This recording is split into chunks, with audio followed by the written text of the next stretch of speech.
So you are welcome to my healthy food place where we share ideas and recipes on how you can stay healthy naturally.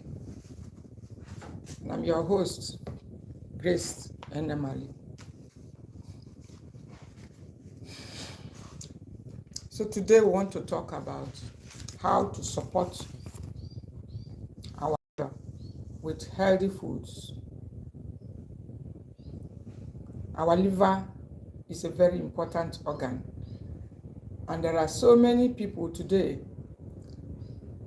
that are having cases of fatty liver disease, liver cirrhosis, and such things like that. And it's usually very frightening when you are told that something is wrong with your liver. A lot of people get very worried. Extremely worried. And it's actually worth worrying about. Why? Because the liver does so much. It's a factory that we cannot actually afford to have it shut down even for a day or 2 days. And before we go into the foods to help to detox our liver, to help to support our liver, the top foods, it will be nice to highlight a few of the things that the liver does for us. Not to assume that we already know it. Yes, you are welcome, Ngozi Amadiogo. So it's not enough, okay, to assume that we already know what the liver does. A host of the things that we worry about, most times when we are sick, I tell you the truth, it's not actually that we are really, really sick. The organ that is sick is the liver or the kidney. But today we are focusing on the liver. There are certain symptoms also, certain signs that you get when your liver is crying for help. That's the way I want to put it. When our liver is crying for help, there are certain signs that we get. And it's good for us to know those signs.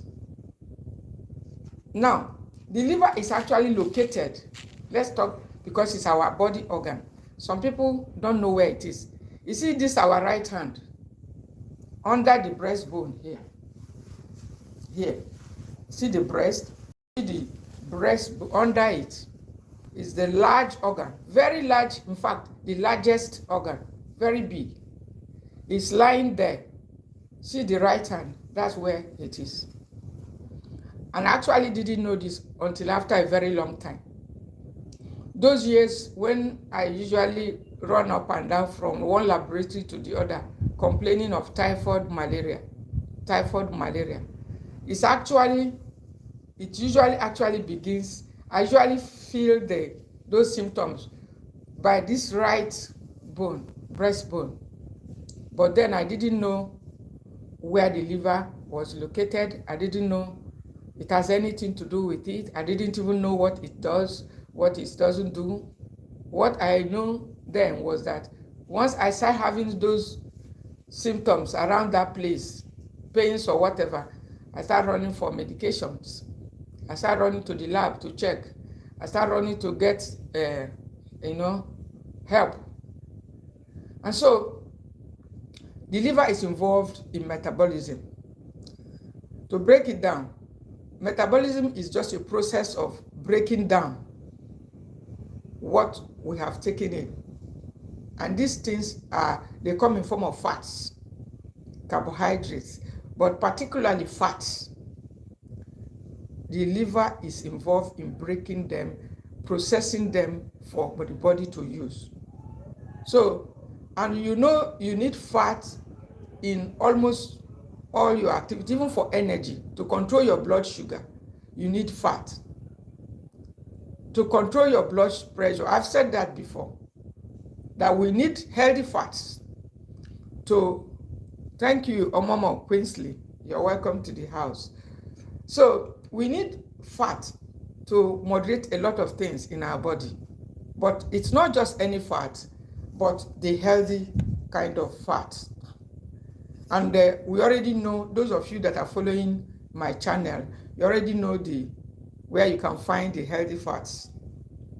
And so the liver is also involved in this aspect of metabolizing fats. It's involved in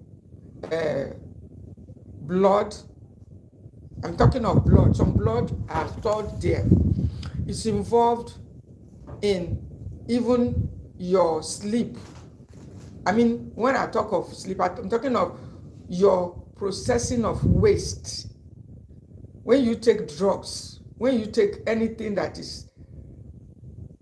comes with processing, preservatives, coloring, it is the liver that does this processing to remove those things, to make it usable for the body. And then the waste also is involved in regulating our blood sugar, our blood cholesterol. It's involved in so many things. Even in sending out the waste. For instance, once we are not able to use the toilet or to take out the waste in form of the toilet using the small room, or as we often say, going to the toilet. Once we are not able to do it, it's also the liver that is involved. It means also that the liver is not in good condition. And when this happens, over time in fact, not even over time, we will not be able to sleep, and several other things starts to come in, toxic overload and the rest of it. And so these are just a highlight of some of the things that the liver does. And most times when this organ, I've shown us where it is actually. I didn't know it before. So most times when we are having symptoms, we don't know, like having rashes, acne around your neck, your back, skin, so many skin problems, not sleeping, and not able to lose fat or lose weight, and several other things like that. We actually are not aware that the liver is also crying for help. And so we have some foods, and that is exactly the focus of this life. And I'm quickly going to that. We have some foods that we need to start including in our diet. If not for anything, because of our liver health. Even if you don't like the particular food, like myself, there are some foods I don't like. But when I discovered that they are good for my liver, I started to take them. Now, there are also some foods that you may like. As a matter of fact, you love eating them.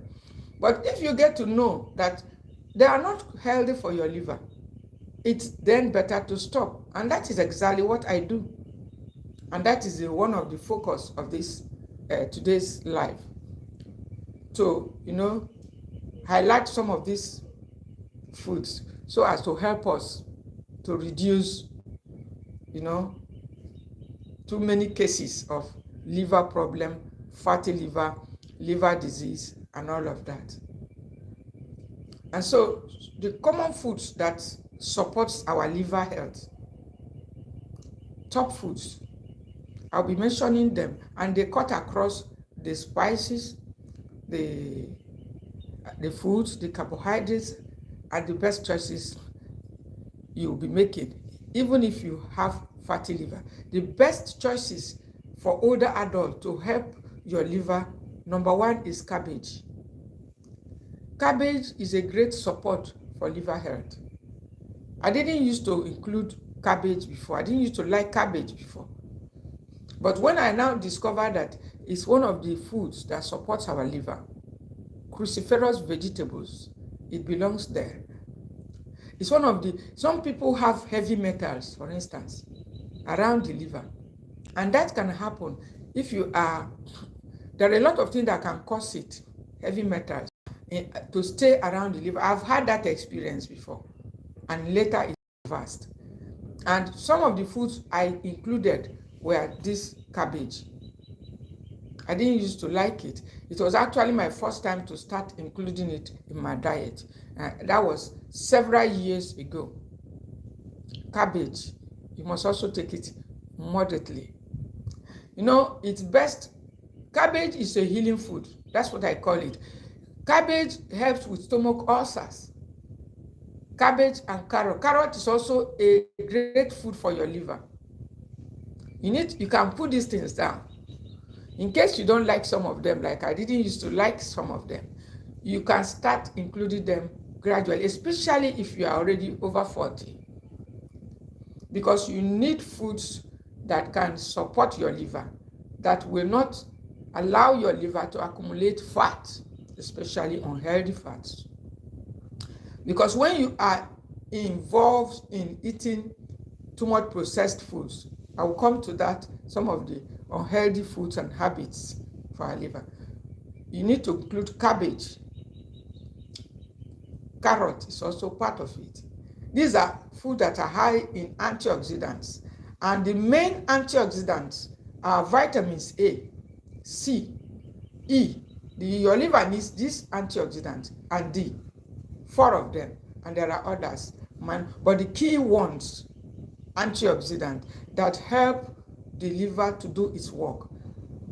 When we talk it's working against oxidative damage that may happen to these organs. Free radical damage that may happen to these organs.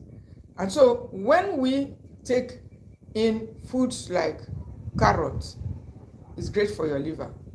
Cabbage is also great for your liver. And I've told you some of the reasons. They help your liver to take out fat. And then I'm also going to let us know that if you are diagnosed with fatty liver, and a lot of the ugly thing about fatty liver, which is the most common liver problems, is that when people have it, they don't know. You don't know that you have it until complications show up. And if you have a very big body, like a lot of fat in your body, it's likely you may have fatty liver, but it's not a sure evidence or sign that I have seen very skinny person, someone that is skinny, do a test, a liver test, and it was found he has fatty liver. I was shocked so many years ago. And then the other sibling, who is not as big, who is even bigger in size, was not having a fatty liver. So that was my first time to begin to think that being fat also is not a sure sign that the liver is as fat as, but it's also an indicator. So we shouldn't accumulate too much fat around the body. So you need to also watch it. So if you want the foods, if you are eating to keep your liver in good shape, not to be clogged with all those bad fat, carrot, cabbage, garlic is a friend of your liver. It contains sulfur. So if you want to support your liver, you need to include garlics. Not only using it to enhance the taste of your meal as a taste enhancer, you can occasionally take it. It contains sulfur, it contains antibacterial properties. Some of these bacteria, they go and hide. Even when we say that some drugs, most of the bacteria are drug resistant, when we take medication, a good number of them go and hide. And where are they hiding? Around the organs, the key organs, such as this. They just find somewhere to stay because it's an environment that they have been living in, and they have been surviving in, they have been feeding in that environment. So they understand it very well. And that is why I advised us that we should not always be, so eager to take antibiotic to destroy the bacteria. I tried it so many years. It didn't work. They will surely regroup and come back even stronger than before. The best way is to provide an enabling environment whereby they thrive and a kind of symbiotic relationship. You have your food, I have my food. Everybody is happy. That is where I will explain that relationship. And that is the relationship that we create when we include foods like probiotics in our diet. We are not trying to destroy them, because when we are destroying them, we will actually hurt some of the organs using over-the-counter medications. So foods like onions is great for your liver. Onions is a source of sulfur too. Contains antibacterial. It's a prebiotic. It contains nutrient. It doesn't have fat. You know, it doesn't have fat. So it also helps your liver to stay healthy and to detox mildly. Now, when we are talking about liver detox, a lot of people are excited. A lot of us are excited when we hear detox. It's a modern term that everybody feels, especially older adults. The body, we always feel those toxins tucked in our body, and we always feel the urge to take them out, which is not bad. But a lot of people also are doing it wrongly. When you go buy over-the-counter medications, herbs, mix a lot of them, trying to detox your liver. I don't do that. I don't do it. Why? Because all you need is to eat these healthy foods, and the liver takes sufficient water, include antioxidants in your diet. Exercise moderately, reduce stress, and the liver will just do its job. But some of us, we like all these herbal detox, this detox, and some people do not know that when you detox too much, the liver is also hot. Yes, when you take too much detox and you do not include protein, I often suggest to people, don't do too much challenges. I want to do this challenge for a number of days. I want to do this detox. Somebody used a particular detox. It's worked great. And I'm using. Don't do all of that. If you take in these foods and some of the other ones, green vegetables is a friend of your liver. As we continue, include leafy greens. Apart from cruciferous vegetables like cabbage, broccoli, all those type of vegetables, those low-calorie vegetables, they are good for your liver. There are several other ones, but I like to highlight or mention the ones I have been using, because it's not possible for you to have used or to be using all the foods. You don't have access to all of them, and so that is why it's better to use examples of the ones that I know, that I have put to use, and then I can also say of a truth that it does this, it does that. So leafy greens is good, especially when you don't overcook it. Include leafy greens in your meal on a daily basis. It supports your liver to do its work. Green foods. Remember, occasional bitters that are good for your liver. Spices taken in mod. Remember, our top one is lemon juice in your warm water. It helps do a mild, gentle detox of your liver, helping losing things like bad cholesterol. And so if you are, trying to detox your liver in a forceful way, it's not good.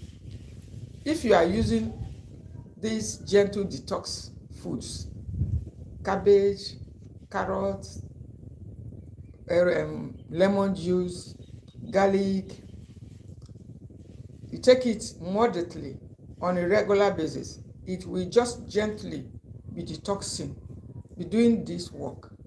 Occasionally, you take bitters like papaya leaf. You can either boil it or you make a little juice out of it and take to cool down your liver. to cool it down. Bitter leaf is also part of it. Other foods like cloves. Some of the foods help kill some bacteria. They have antibacterial properties. And one of the top ones that we found recently, which is very strong, is turmeric. Turmeric is very good. It has powerful anti-inflammatory properties that supports your liver.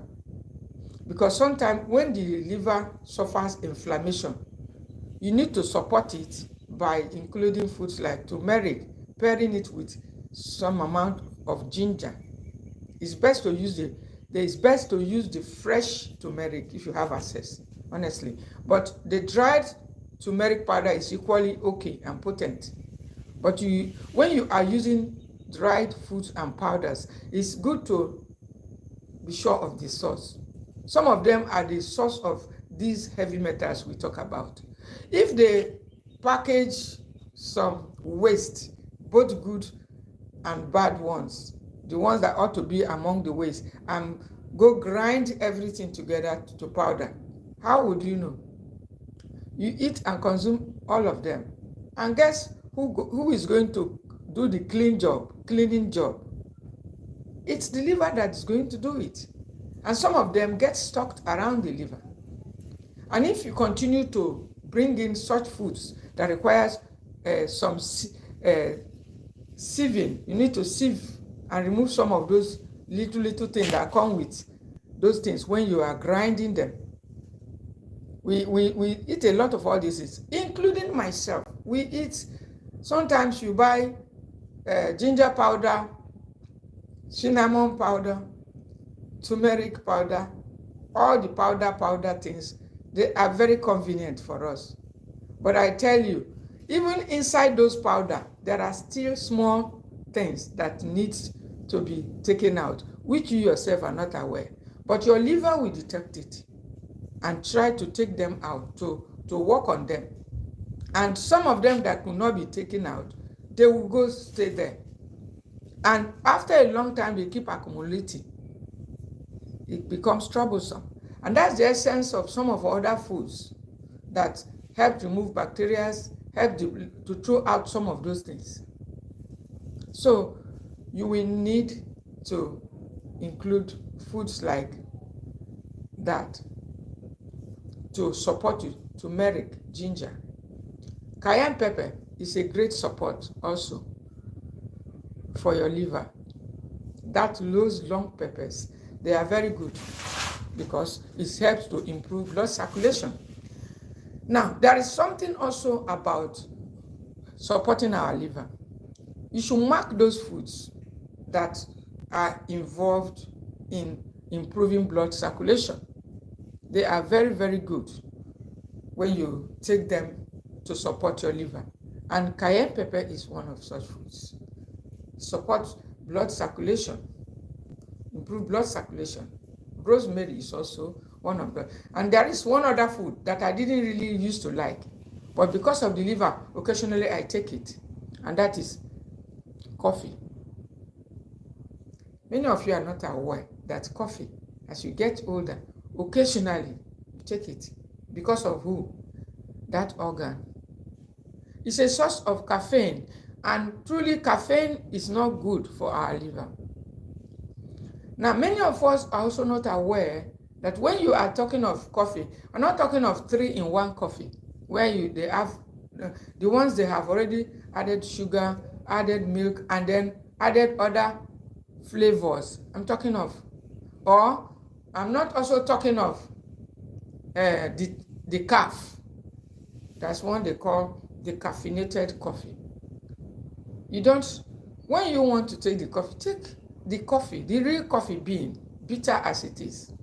You can add honey if you like to add taste, but honestly speaking, whether you add honey or dates or whatever you are adding, the liver benefits better when you just take it like that occasionally to support your liver, because the coffee is a metabolism boosting food.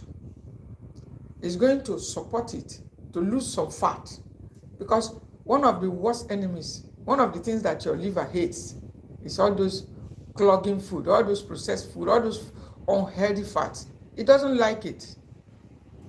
And they are hidden in biscuits and breads, cakes, all those processed foods that we run around, we love to eat, supermarket foods.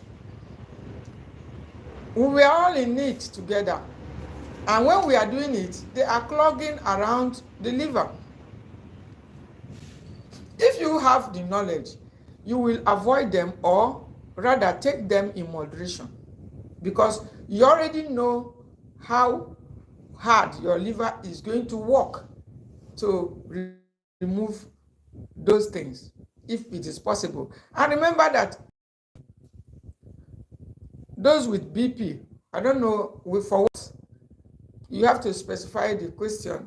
So remember that when you are taking those with BP, is it about which food that you are trying to talk about?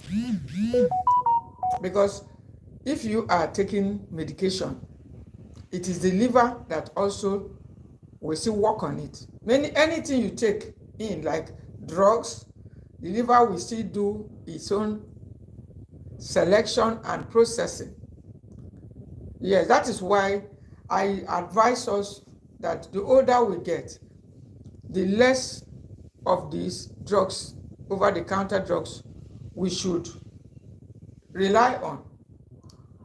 Why? It is because of this vital organ. Yes. Now, like for this coffee you are talking about, truly caffeine is not good for your liver even. Caffeine. I never told you some of the foods that you should stay away from. Okay, we're back. So the caffeine is not good. The coffee, if you are taking it, it shouldn't be more than like once in 3 weeks. So what would that do if you take a little of it, like I do? Or you think it's every day I take coffee, or every week? Not at all. I take it as medicine. Sometimes once in a month, once in 3 weeks. But when I feel that I have need of it, I go for it. That's what I do. So it does not matter. And I do not think that if you are, following all the other healthy foods, like all these ones mentioned, that just that day, that particular small coffee is going to. But you can equally leave it off. There are a lot of people that have said they don't want it. It's, after all, it's not the only food. But one thing I have come to realize is that every food is unique, especially if it's naturally occurring. There are times when we are depressed, but we don't know it. There are times when our body is sluggish. We don't just feel like getting on with anything. We don't just feel like doing anything. It happens to us, especially the older adult. That is depression. You just feel like you are tired of everything. You don't have the energy to do work. It does happen to me. But once I take a little of that coffee, when it happens like that, and I take this coffee little, the energy is back. It deals with depression. It supports your liver. It helps to remove all those unwanted weight on you. It helps to boost your metabolism and doing a lot of other things. It lifts your mood, as a matter of fact. I have really, even the smell of it does a lot. A lot of us don't know. It is these particular qualities that makes it easily addictive. When people taste it and see how good they feel energetic to work. A lot of things just happen same day that you took it. And so many people are tempted to start repeating it, thinking, this food I ate, this tea that does so much, and that is where the addiction comes. And the liver begins also to suffer the caffeine aspect. And so if you want to give it a try, that's nothing. Coffee is good for your liver. Once in a while, you take it a little, it won't do any harm.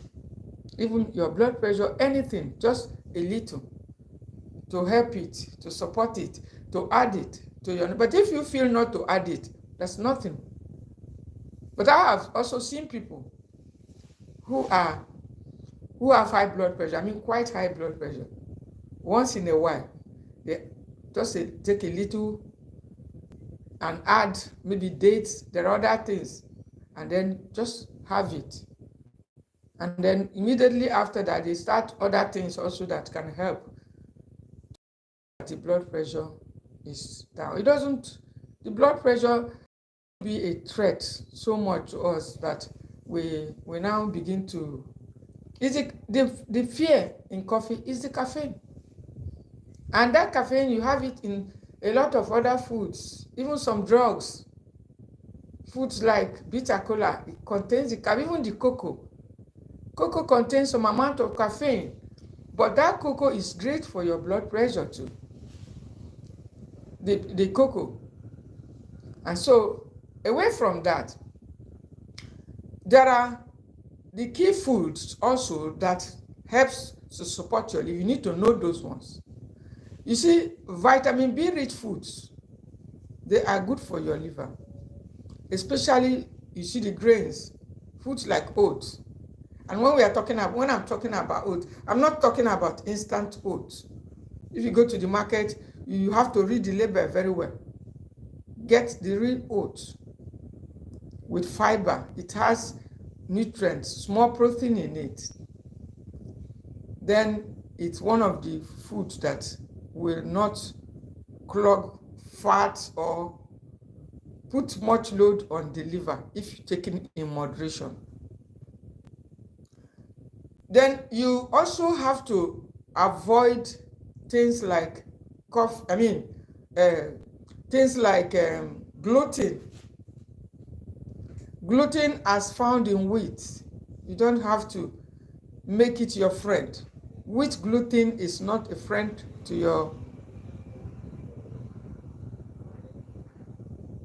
Okay, you are talking about what about cabbage? Now for those in blood group, well, for the blood group, for the cabbage of 18, it doesn't matter your blood group. What matters is when you take the food, what did your body say? Did you feel good? Your body will communicate with you. Yes. If you are not taking cabbage, it's good to include it. It helps you to lose weight. One of the top foods that drastically lost my weight, dropped my weight. A lot of people are not even aware of this thing. I'm telling you that cabbage is a top fat burning food. They don't know. From almost 120, within 6 weeks, it brings it down. As a matter, people will be asking you what's going on. Cabbage is super when it comes to weight loss. And when you are losing weight, for instance, your liver is also fixing up. If you are overweight, your cholesterol is fixing up. Your blood pressure is fixing up. Everything is fixing up when you start to lose weight if you are overweight. Even stomach ulcers, your blood sugar, everything. That is exactly the truth. Everything begins to fix up. No, merely losing those fats, those weights, you don't need medications anymore. You just notice that they are all gone. How did I know this? That was my experience. After losing the weight, there was no disease again to tackle because it was the weight, excess body weight, that actually opened door for a good number of them to come in. It was the body weight that ushered a good number of those diseases in. And up to today, I'm always having an eye on that weight gain because of how it affects us, including the liver too. Now, if you want to support your liver also, you must ensure that you take water therapy seriously. Yes. When you wake up in the morning, I don't need to I'm just adding this as a reminder because of those who may just be watching this for the first time. You don't have to. You need to ensure you take water therapy and add your lemon juice occasionally. You know also when your body is signaling you to stop. You must know when your body is saying that you stop or take a break 1 or 2 days or thereabout, and you go back.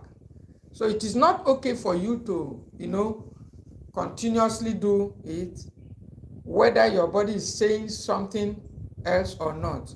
It's important to always listen to your body. Remember, it's one of our, do I call it ethics here in this channel, all my followers, because that is the life I live. You must listen and know what your body is saying about that food, whether Mr. A is doing well with it or not.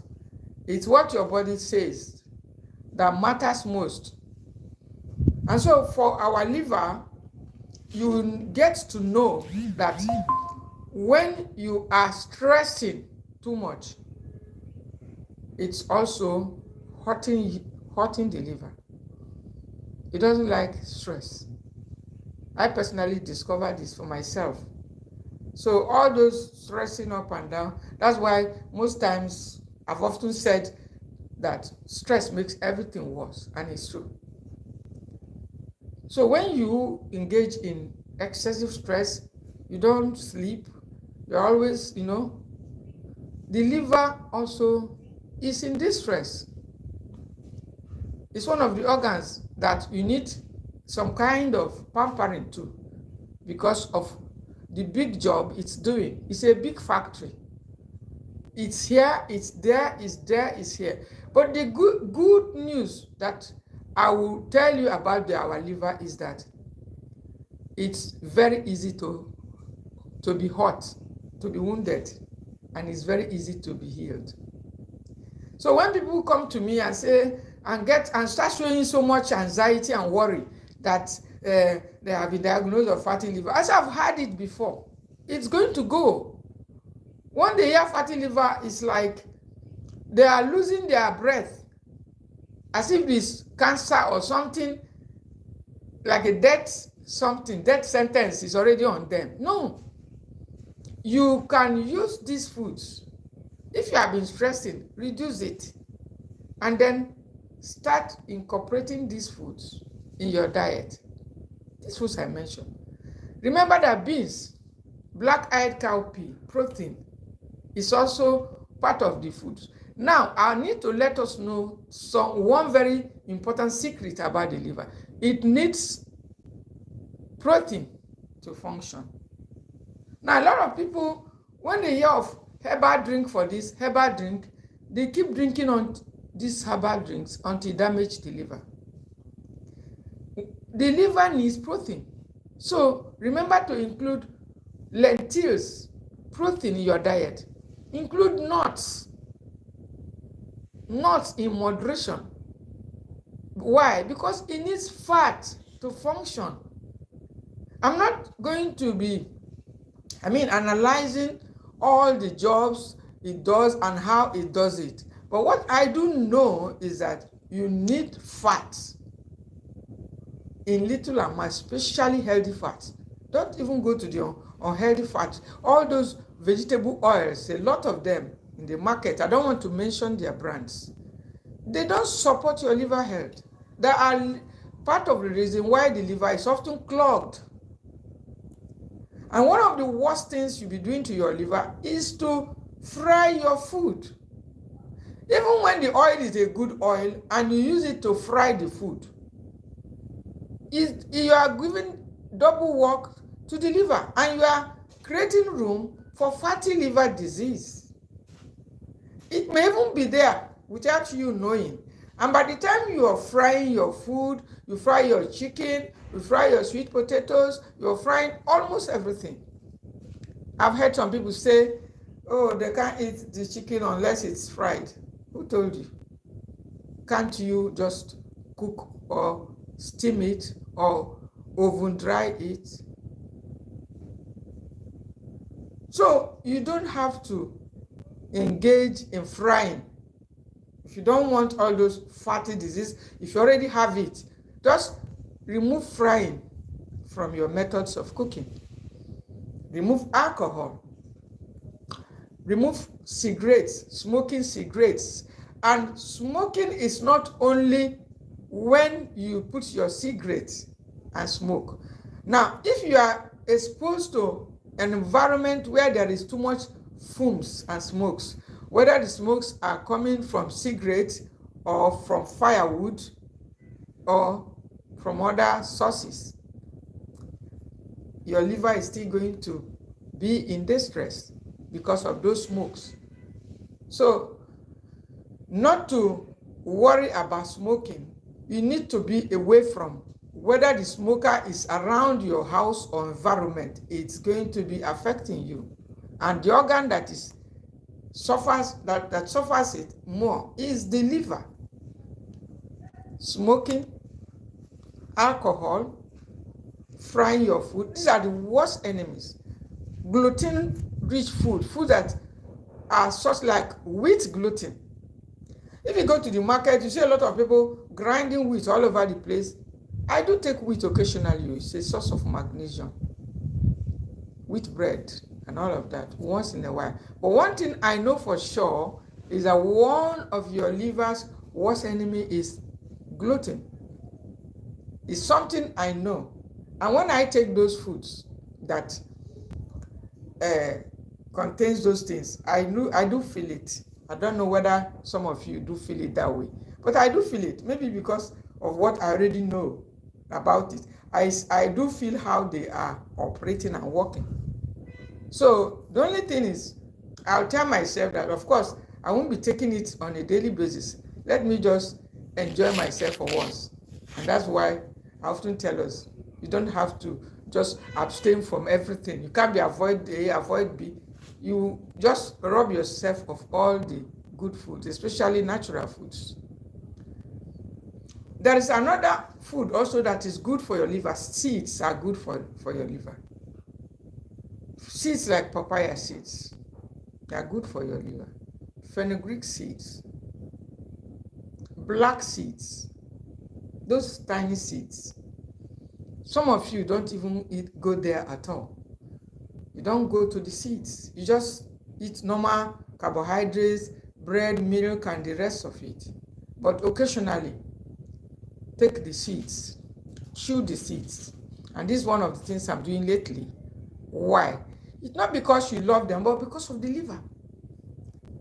To help it to do its job. That's what we are doing when we include some of the foods that may not taste good. Some of the food that ordinarily you won't like. Occasionally you can boil teas like guava leaf tea. It's good for your liver too. These are fat-burning teas. Sometimes you make tea out of it and take. Foods like even the plantain leaves. These things are very unconventional, but because I have been putting them to use occasionally, and they have found that they are somehow friendly. But not to say that we should begin to indulge too much in them. Some of them, they need more scientific studies and research to see how the pros and the cons. But on a general, when you take them and you feel good, especially while you listen to your body, you will know that this food is not good for your liver. This one is good. When you are consuming too much acidic foods, a lot of people complain of acid reflux. Coming to the chest.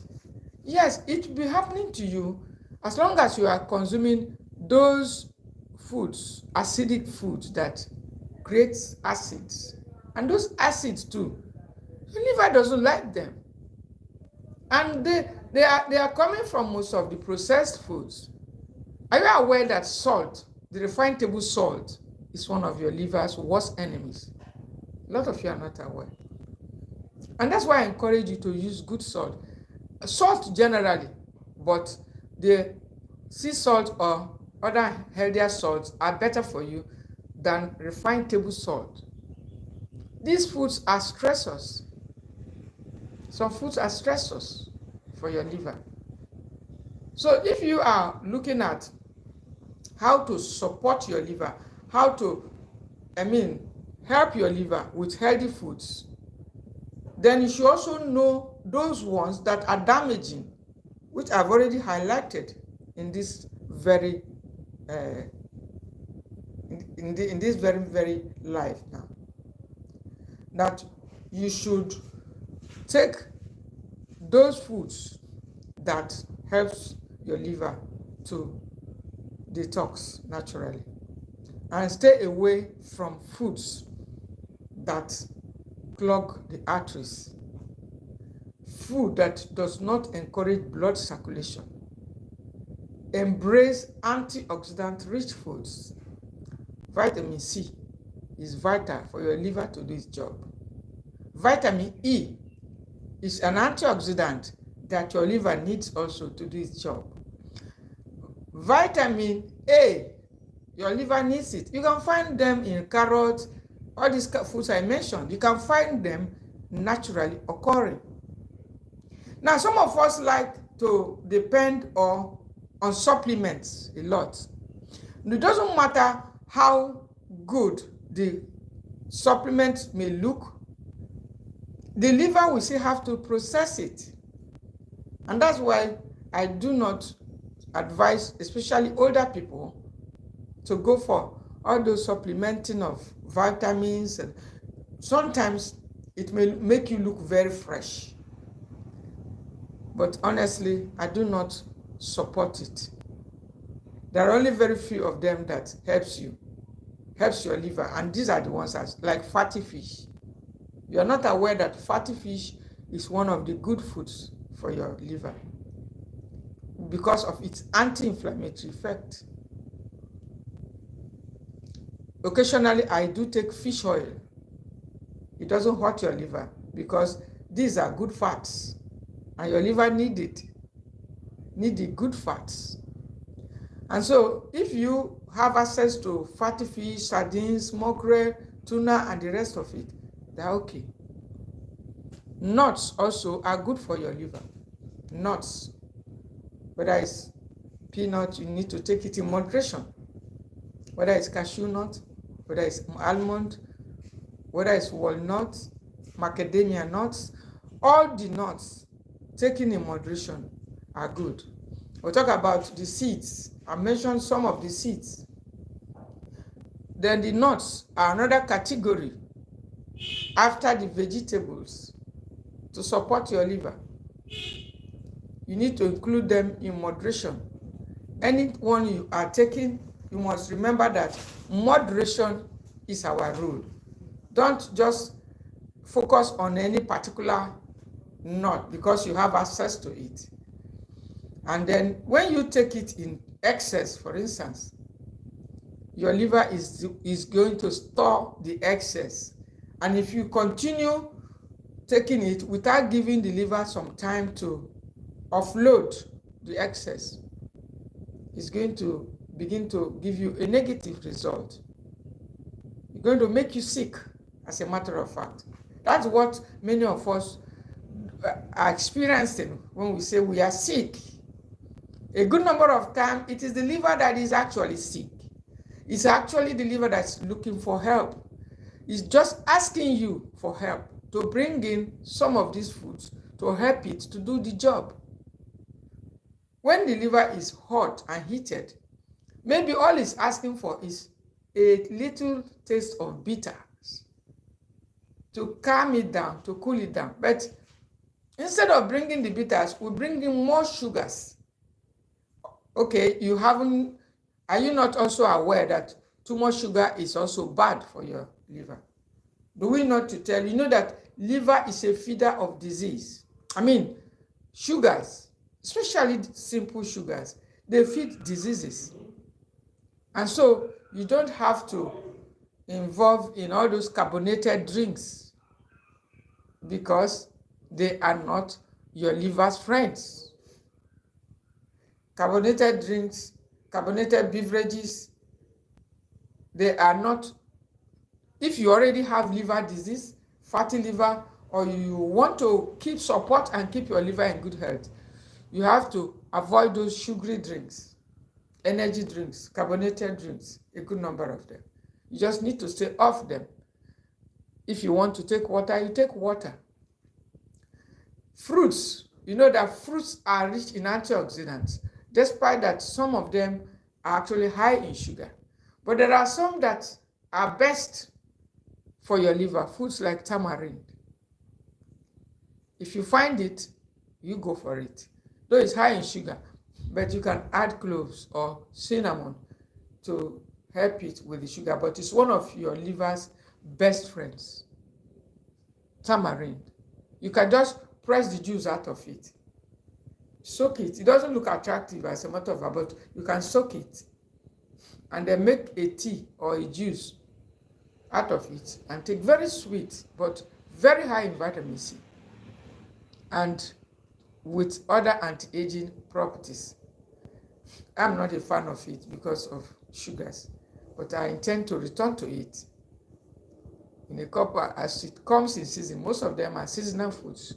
And so when you stay off certain foods, I do.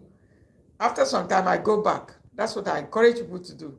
And go test it again, especially if you know that that food supports organ like your liver.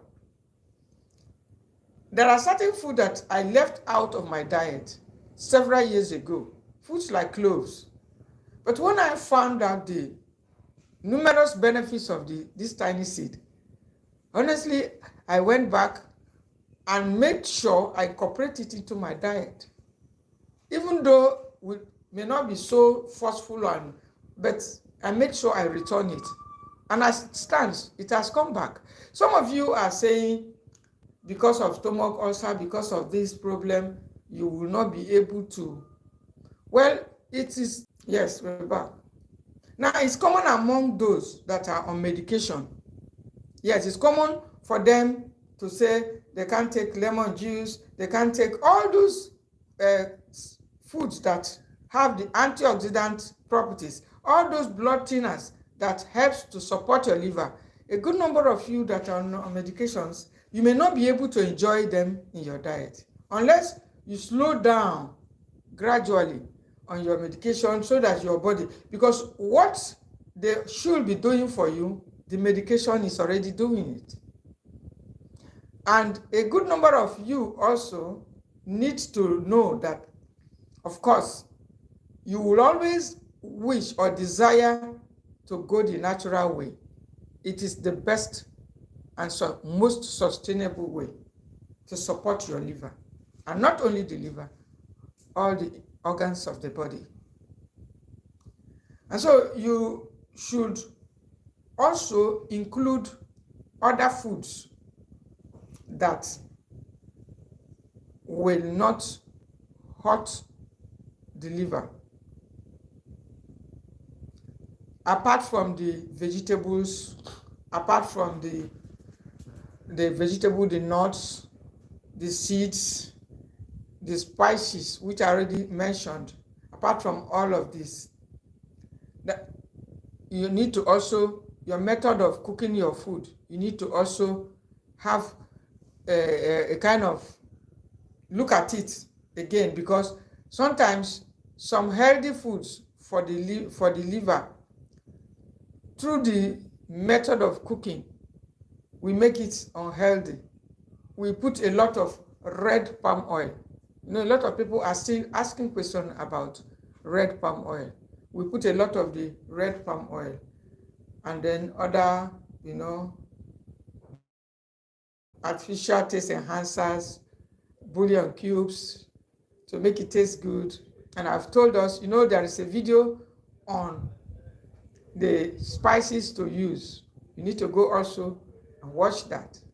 Spices to use to make your soup and your stew taste great without all those taste enhancers, all those bouillon cubes, because these things are hurting and harming your liver. Now, some of you are not aware some of the harmful habits Let's talk about some of the harmful habits also that can hurt your liver.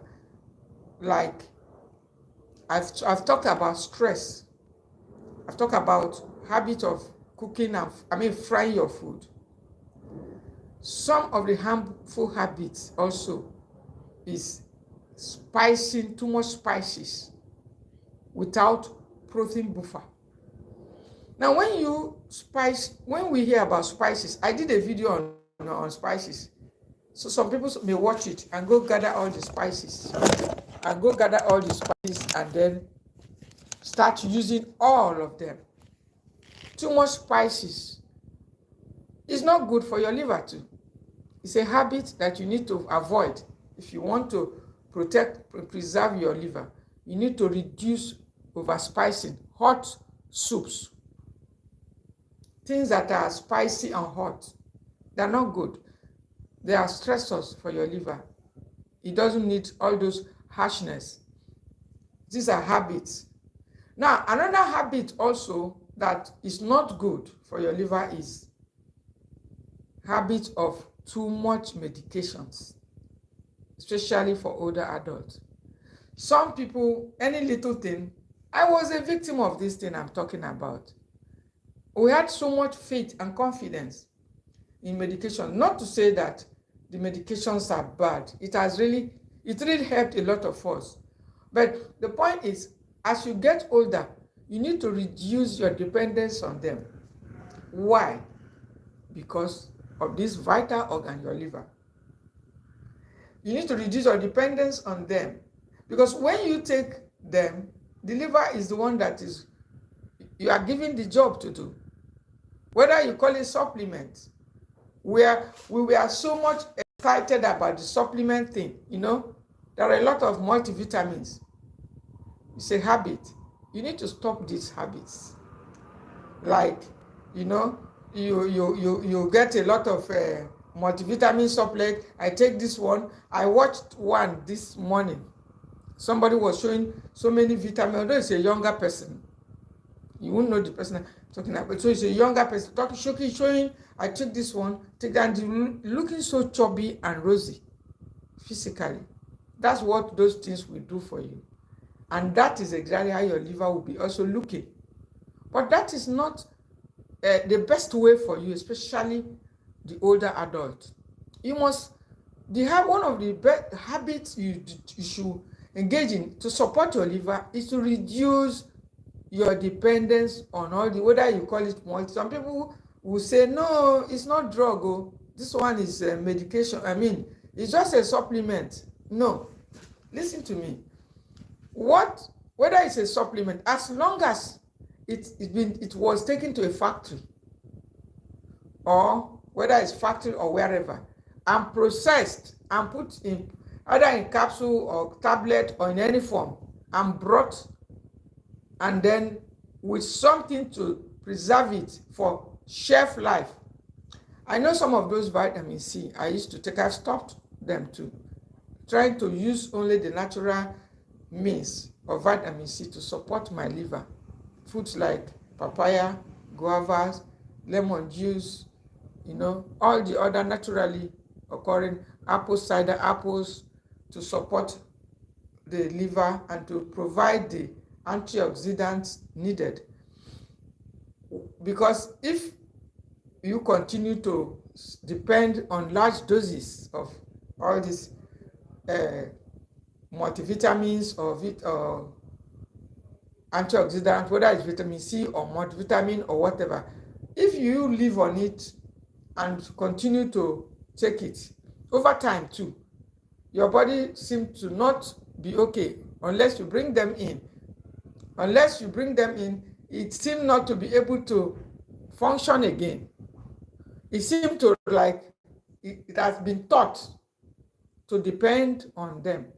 Now, most of the things also that our body does, this may be a slight digression, but it's a needed one. Most of the things our body does, we taught it to do it. We taught it to be depending on certain large dose of some of the multivitamin. So those who are on medication of blood pressure, after we taught the body that there is a way, and that is through those medications. If you've taken it for like 8-10 years, it becomes difficult for the body to, be able to stay without them, because you taught them to depend on it, on it. And so that is why, if you have been diagnosed with any of these problems, the earlier you start to explore natural means, the better for you. Because when you explore the natural means, your body learns to depend on the natural means, which is better for you and even more sustainable. I have also had, a very close contact and relations with people who were diagnosed of liver problems. And they were also given medications to help deal with it.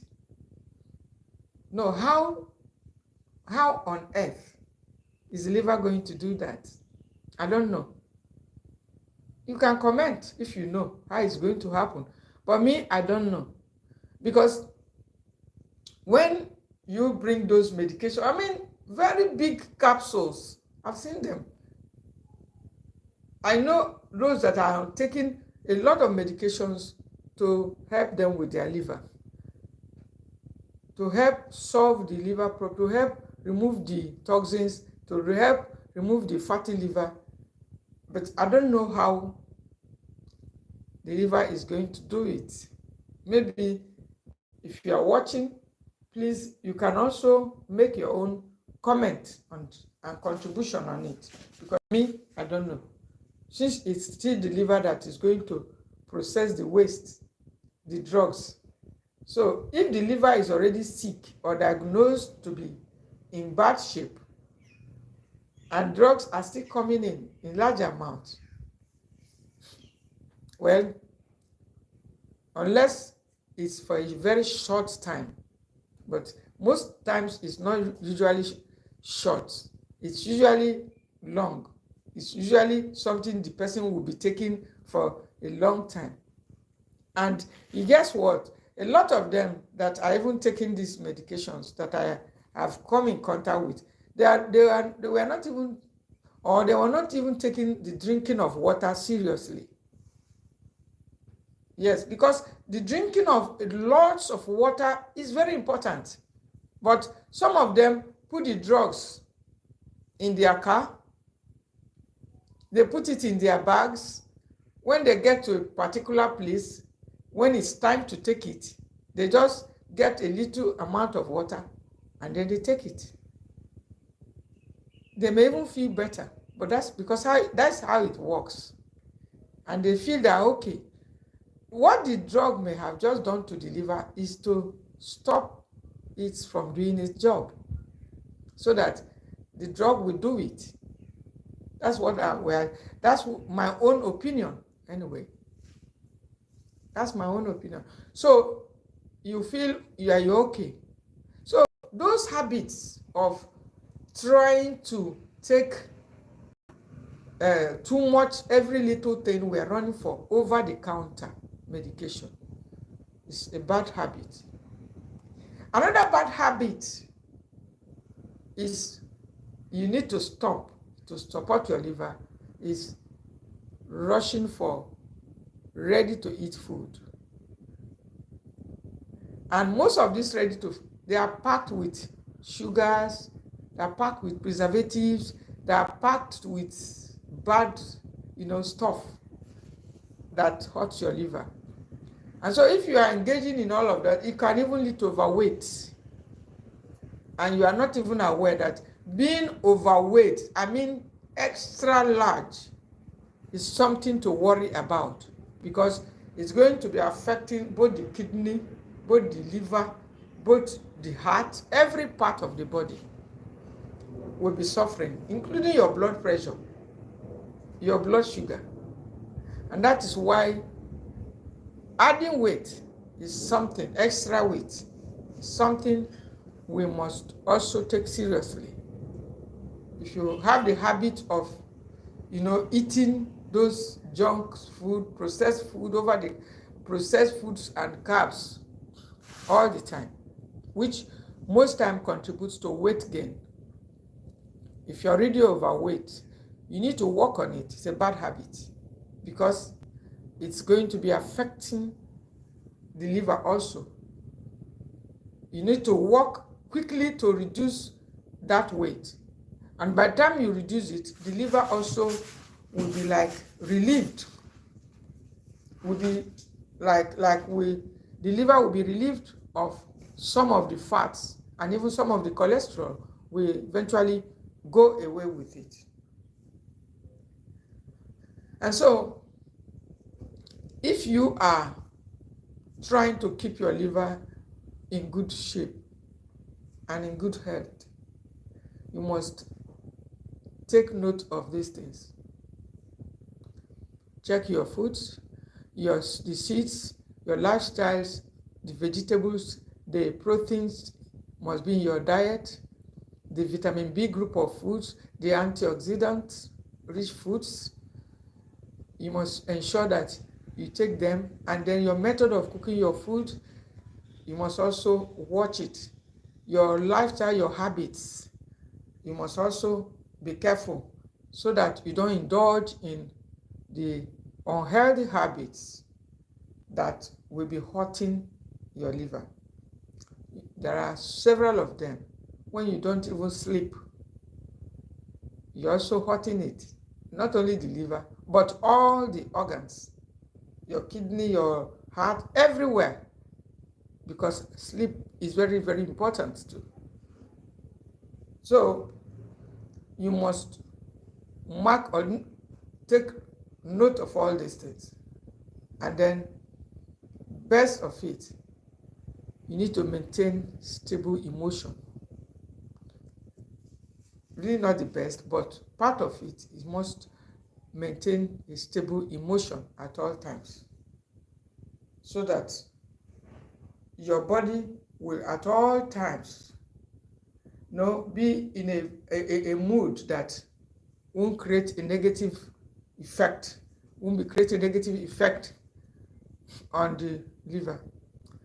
Acidic foods, remember also, is not your friend. If you have that habit of consuming acid-forming foods, you need to also include alkaline foods like like cucumbers. Cucumber is very alkaline. It's good for your liver too. I'm talking of cucumber, one of your liver's friend. Foods that are gluten-free are good for your liver. Tiger nut is also one of them. Some of these grains like millets, they are good for you because most of them, a good number of these ones are mentioned, they don't have a large amount of gluten. Gluten is not your friend. Wheat is high in wheat. So you need to note the gluten-free foods also. Most of the vegetable rice also is part of it. Quinoa. There are several foods where you are. The ones I'm talking, I'm limiting it to the ones that I know that I'm using and eating. But some people that are far away countries, they have a lot of other foods, gluten-free, that they can also enjoy, not necessarily the one I'm talking about. Now, there is one particular nutrient that I need to mention that is good for your liver, and that is the lecithin. It's found in soya beans. Soya beans is one of the foods, high protein, plant-based food that is complete in amino acids. And there is a nutrient, an uncommon nutrient that is found in it, which helps the liver also. That is lecithin. It took some years before I actually got to know this, because when I buy some milk, I read labels a lot, and I look at the label, I see soy lecithin. I said, what is this soy lecithin? That is actually part of what made me to go find out what it is. So why are they adding it to the milk? That was to most of this milk. Not the type of milk we are seeing now, because what we have, most of them are just coffee creamer, not non-dairy creamer. It's not milk. Talking of cow's milk. Because they know that the tendency of milk to clog the liver is there. Because of that, they normally add that particular extract from soya beans to help, in case for those who are consuming milk in large amount on a daily basis. Because milk is one of the foods that clogs arteries. No matter whether you call it full fat, less fat, little fat, however you call it, it is one of the food that clog the arteries. And those foods are not your liver's friends. Milk is also one of it. Now, some of you will say, what about egg? Egg is high in cholesterol, but it's low in calorie and contains high amount of vitamin A, vitamin E. Vitamin D is also in it. And you see, these are three antioxidants that your liver has need of. And it has need of protein also. And there is protein in it. And the good thing about the egg is that the cholesterol in egg is naturally occurring. And you know that the liver is also involved in cholesterol. And so you don't have to starve your liver of cholesterol completely. That is what some of us are doing. And when we start doing these things, avoiding eggs, avoiding this, avoiding that, I already did a video that where I warned and advised us of this, avoid egg, avoid milk, avoid. When we are avoiding too much like that, it is the liver that also is going to suffer. We don't get sufficient protein. We're avoiding egg, yes, because it's high cholesterol. Now we're avoiding milk because we've been told milk is not good for older adults. But I have asked over several years why they are adding soy lecithin. But when you see the non-dairy creamer that is all over the market now, you won't see anything like lecithin there. You won't see anything like all those extracts that were carefully added, because the nutritionists or the consultants that are packaging the formula, they know why they're adding some of these things. Because a lot of us love milk a lot. We give to children every day. And these things can easily, result into enlarged liver and other things.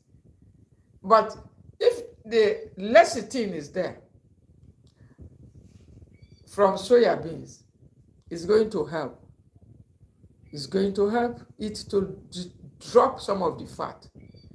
But some of us, we don't even mind whether there is lecithin or not.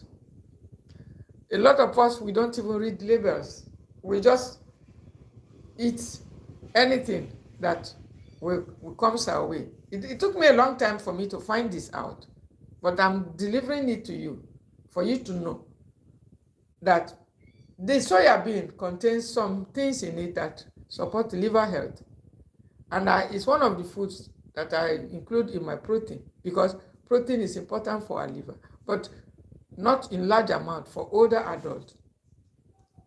Now, some of us are also avoiding fat because it's a habit also, because we've been told that we have fatty liver. So we say, there's anything fat. If you are doing that, you are also destroying your liver.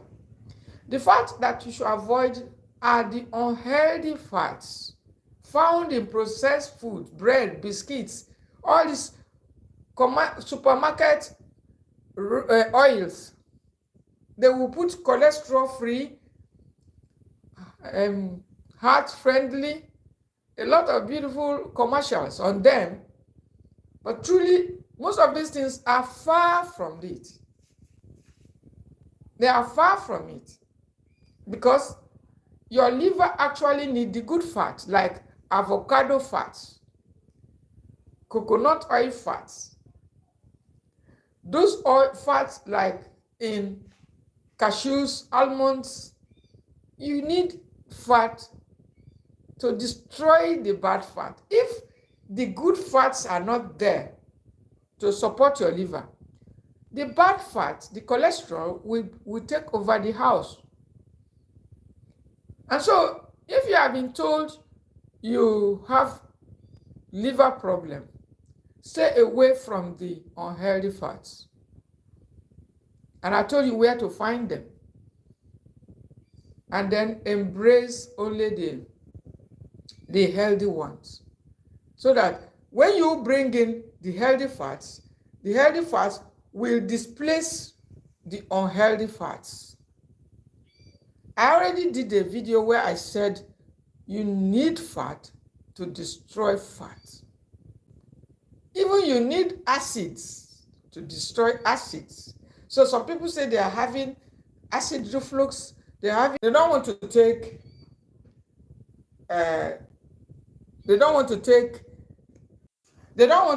lemon juice. Some people don't want to take lemon juice because of, they said they are suffering acid reflux. And they are avoiding all the citrus.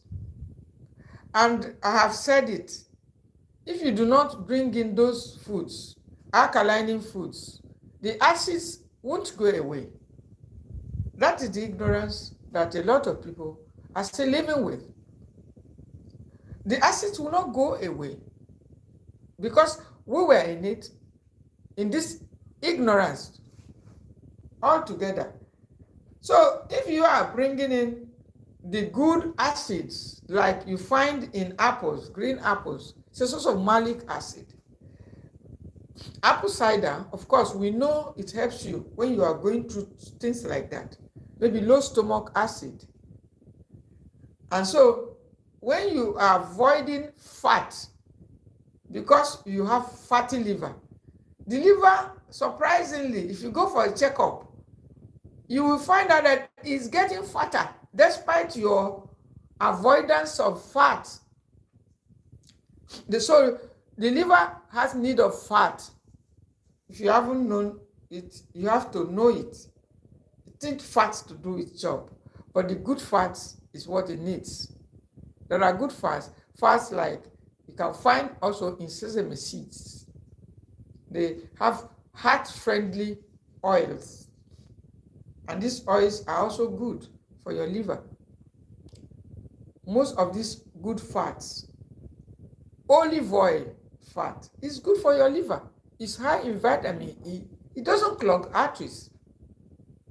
It's good for your liver. But you must be aware because there are too many fake olive oil around.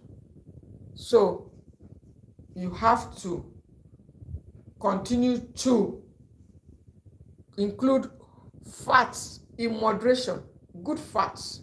If you want to reduce a fatty liver, stay away. Starve it of the bad fat and then support it with the good fats in moderation. A lot of people don't know this. And so you need to know the good fats, as already mentioned. A lot of them, even the walnut is also part of it. All those seeds and nuts that have high content of vitamin E, they also help the liver because vitamin E is a powerful antioxidant and your liver needs it too. Your brain needs it. Almost all parts of your body needs it, including your skin. Okay, Felicia, you're welcome to the house. Yes, I hear you. Say, blessed woman of God. So, we are talking about how to support our liver. a very important organ that is doing so much for us. But a lot of us are not knowledgeable that we can destroy this vital organ through the foods we eat, deliberately, ignorantly, innocently, destroy it, make it very fat, fatty liver, bring things like liver cirrhosis, and a lot of people are going diagnosed. I know how many people are, messaging me every week about fatty liver, all over.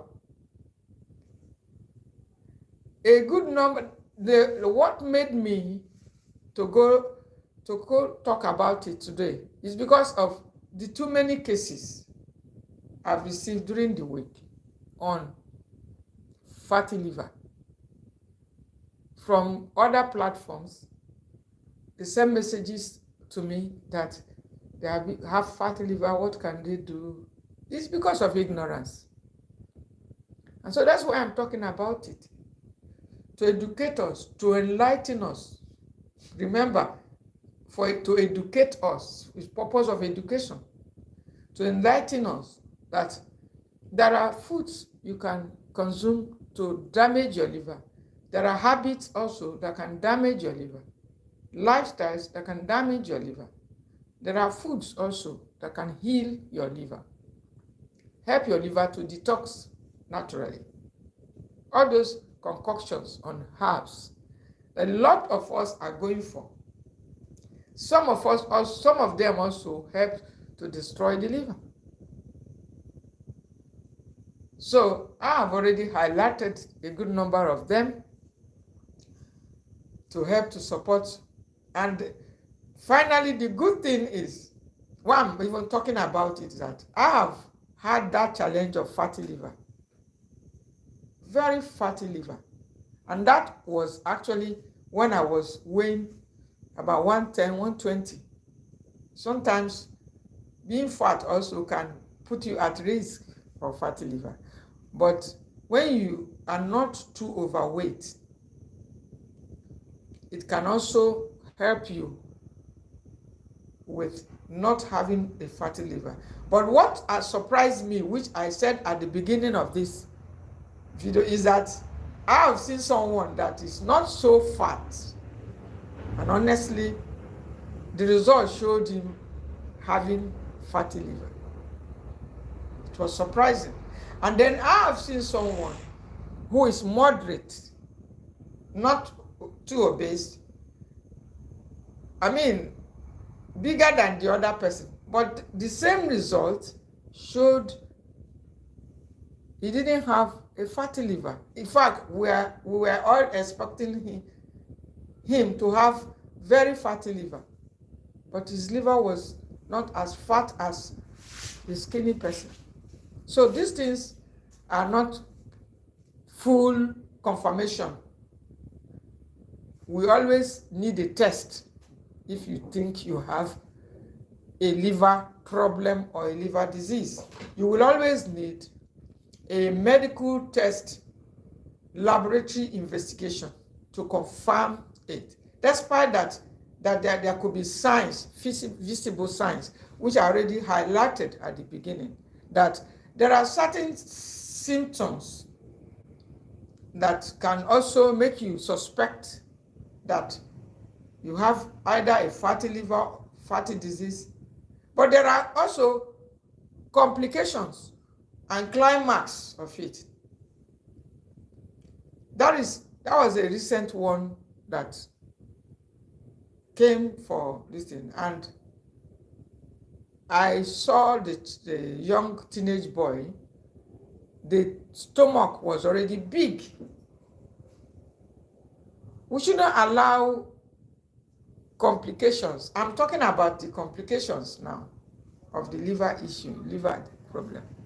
Just a small highlight. So we shouldn't allow it to get to that point, because there is actually a point in liver issues that, well, nutrition will always bring some positive results. But there are some extent that will neglect teachings like this, knowledge such as this, and we continue to indulge in all those habits and all those things. Sometimes the belly, the tummy, the stomach, anyhow you want to call it, begins to increase in size, begins to look like someone that is pregnant. Sometimes it's an obvious sign that the liver is almost going down, and you see someone that the belly is already big. It also happens when there is kidney problem, when the stomach begins to protrude and looks very big. Some people have been diagnosed of some liver problems, liver issues, and it was at the point of a big tummy, not being able to eat, and the tummy looking big, that they went to the hospital.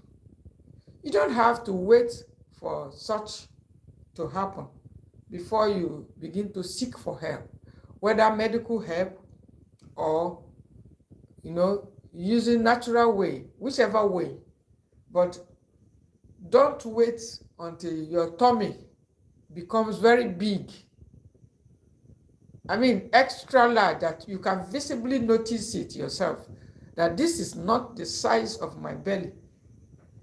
So before you now start looking for help, you don't have to wait for that. Because sometimes when we neglect some of the teachings, knowledge, we need to spend time and listen to and get this knowledge for free. The thing is, we will land at the complication part of it. And when the complication happens, we definitely have to seek for medical attention. That is always the thing. I do not advise people, when you are in distress of anything, not to go seek medical attention or medical help. That's why they are there. But when you have all the time to acquire knowledge, to be equipped with knowledge, to be educated as I'm educating you, you make good use of it. It's not a waste of time or a waste of data to get teaching such as this, so that we can prevent the diseases, because they are better prevented than curing. And the liver is one of such vital organs that we, as a matter of fact, must eat daily with this vital organ, our liver, in our mind. So don't just live your life, eat anything. Remember your liver, have it in your mind that what is this food? What role is it going to play to boost my liver function? If you can develop these habits on a daily basis, I can assure you that even if the fatty liver disease is there already, it's reversible. It's going to gradually, if you are bringing in the antioxidant rich foods and stop feeding the fatty liver with unhealthy fats, stop feeding it stop feeding the disease, as a matter of fact. If you stop feeding it and start to starve it, you starve it to death. Yes. How do you starve it? You starve it by stopping the foods, discontinuing the foods that fit that disease, the liver, fatty liver, whatever. Because every disease needs food to survive. And who is going to bring that food? It's you. So if you stop bringing the food, that fatty liver, if you stop bringing the food for it, that liver cirrhosis starts dying. And then you start bringing in the liver supporting foods to enhance your liver, to support your liver, and to help your liver to detox, to help your liver to metabolize fat, to help your liver to do all the functions that it is engaged, both in hemoglobin, sugar, blood sugar, everything.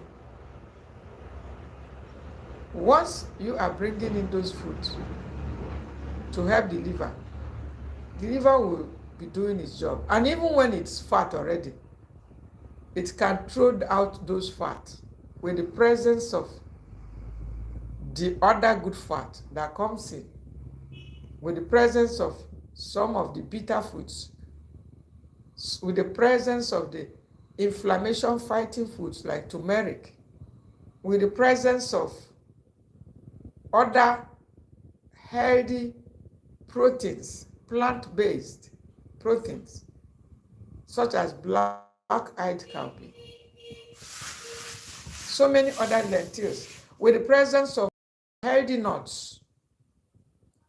Yes, nuts are great for you too, for your liver. You know the nuts, depending on the one you have, where you are. Every region is gifted. Some have lots of walnut, some cashew nuts, some peanuts, some almonds. We don't have much of the almonds here, but we still find a way to get it and include it in our diet. So we'll be rounding it up here. And I want to encourage you to continue to practice these habits. Olubola Akinshola, it seems you're just coming in. Comment and let me know if you are just coming in. It seems you just joined me now because I have, said some things and you just commented. So let me hear, maybe you just came into the house. Olubola Akinshola. I'll be waiting for your comment.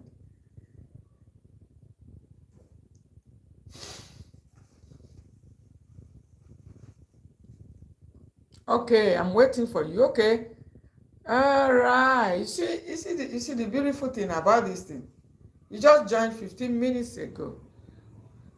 Olubola Akinshola. Okay. You're welcome. So you still have opportunity anyway to watch from beginning, because I've highlighted the foods that will help us support our liver. The worst foods for our liver, I've talked about it. I've talked about the worst habits. So I've highlighted the things that our liver does. I've shown us where the liver is located, because a lot of us don't know. Me, I didn't know until after so many years. I didn't know where the liver is located. I took this opportunity to show us. So that was at the beginning of this life. So anytime you are feeling certain things there, you can always know where it's located by this, under this right breast bone. It's a very large organ, working, big factory, I call it. Okay, how do you say? Okay, Okay, why do you say you think you came in at a very good time? Let me know why you are saying that. Maybe that can allow me to stay longer small. So that, why do you say you came in at, where are you coming from? Let me know where you're commenting. Olubola Akinshola. Say you came at a very good time. That's a very positive statement. Yes. Why did you say so? I'm waiting for your reply. Because I was about to, end it before you came in. But you are convincing me that this is actually when we should be beginning the event, that you are in the house. So why do you think so?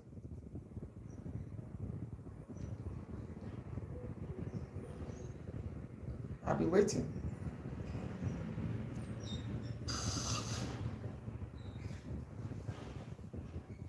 I'm still waiting. I'm waiting for you to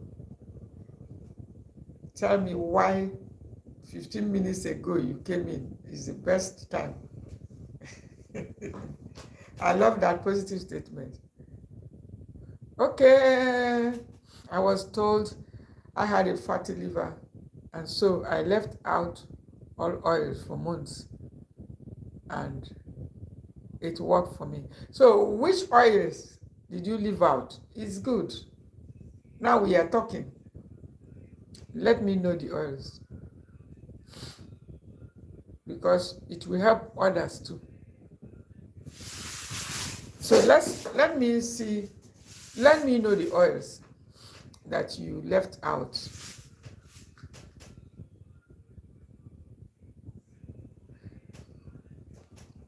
Tell me your age too. Just say I'm aged this. Then these are the oils I left out of my diet that worked for me. I'm waiting to.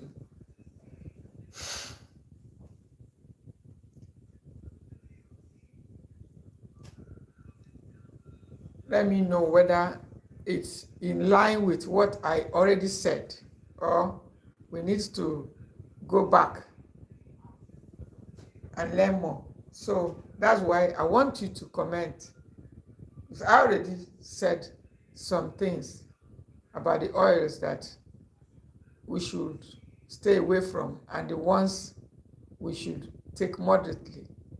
So that's why I'm interested in your comment particularly, that you need to also just mention about 2 or thereabouts